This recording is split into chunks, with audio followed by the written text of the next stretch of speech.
Greetings, Internet. Here to give some quick news about what's been going on in my life, both the good and the bad, though there really isn't a whole lot of bad going on, I'm thankful to say.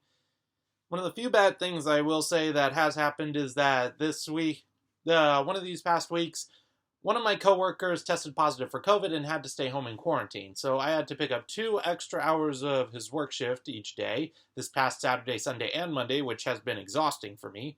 But luckily, he got back his new test results, he tested negative, and he will be back this weekend. And that's a big load off my shoulders. But there's also the matter that with this job, we have the help wanted sign out, and we're back to square one with looking for a new employee to take the place of one of the current ones who, let's be nice and say, was not the most reliable. But for the record, this is an entirely different person than the one whom tested positive for COVID, who I was talking about. And given this job's history of searching for new employees, this situation kind of sucks. Moving on to other news, America is finally thanking the Lord that Officer Derek Chauvin has been convicted guilty of George Floyd's murder on all 3 charges, and on all 3 levels, I should say.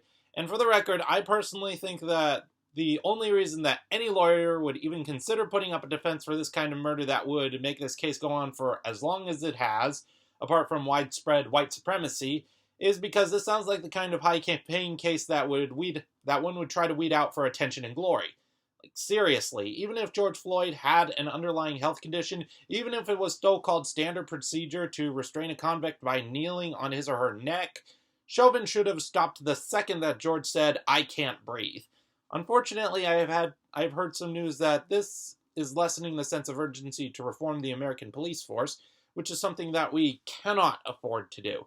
As much as we would like to celebrate, the real goal of this movement is to enforce the reduction of hate crimes, namely ensuring that no hate crime goes unpunished.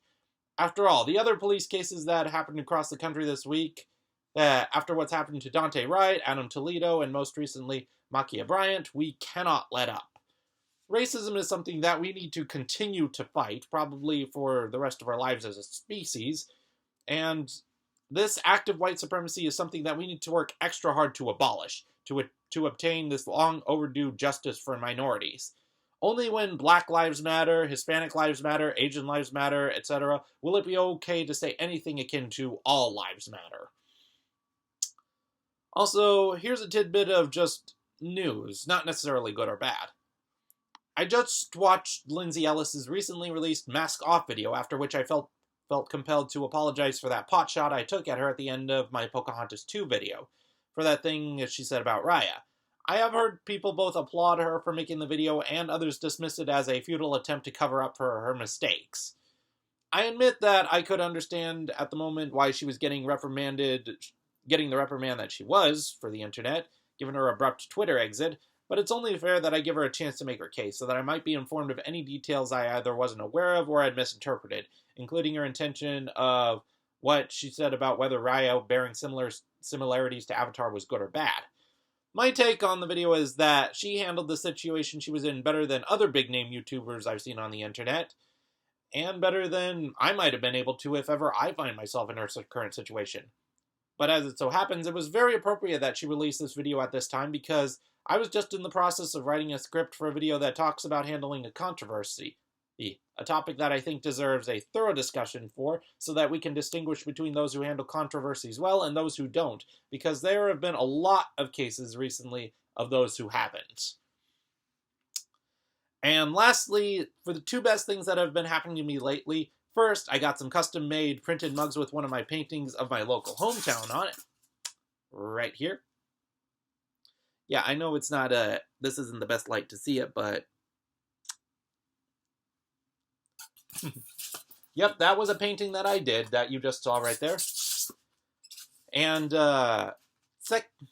so I've been selling these mugs for $25 a piece, and so far the sales for them have been pretty successful. Second, I now have a shed placed in my backyard that's going to serve as my art studio once I can get insulation and electricity installed. And there's what it looks like right outside.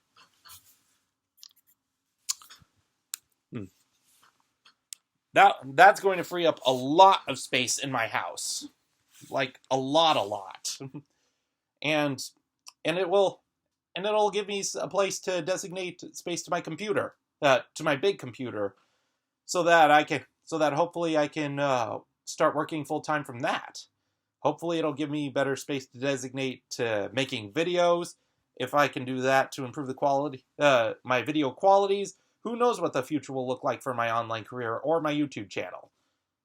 Thanks for tuning in for this brief bit of news, and take care. I'll see you all in the next video.